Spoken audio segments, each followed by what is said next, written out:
18 ஆண்டுகளாக அடிப்படை வசதி இல்லை. பொள்ளாச்சி அருகே ஊராட்சி மன்ற அலுவலகத்தை முற்றுகையிட்ட பொதுமக்கள்.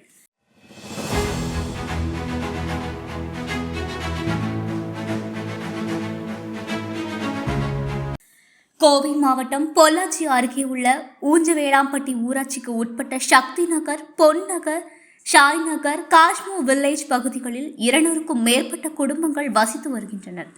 கடந்த 18 ஆண்டுகளாக இந்த குடியிருப்பு பகுதிகளில் தெருவிளக்கு, குடிநீர், சாலை வசதி உள்ளிட்ட எந்த அடிப்படை வசதியும் செய்து தரவில்லை என பகுதி மக்கள் பலமுறை ஊராட்சி மன்ற நிர்வாகம் அதிகாரிகளிடம் முறையிட்டும் நடவடிக்கை எடுக்கவில்லை.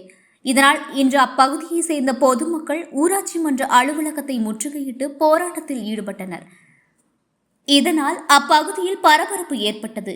கடந்த 18 ஆண்டுகளாக குடிநீர், தெருவிளக்கு, சாலை வசதி போன்ற எந்த அடிப்படை வசதியும் செய்து தரவில்லை. பலமுறை மனு அளித்தும் எந்தவித நடவடிக்கையும் எடுக்கவில்லை. சாலை வசதி இல்லாததால் வாகனங்களில் செல்ல முடியவில்லை. அடிக்கடி விபத்துகள் ஏற்படுகிறது. மேலும் இரவு நேரங்களில் அச்சத்துடனே வாழ வேண்டிய நிலை ஏற்பட்டுள்ளது.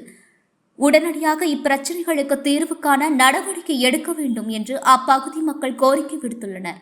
பின்னர் அங்கு வந்த காவல்துறையினர் பொதுமக்களுடன் பேச்சுவார்த்தை நடத்தியதை தொடர்ந்து பொதுமக்கள் கலைந்து சென்றனர். கருடா வாய்ஸ்.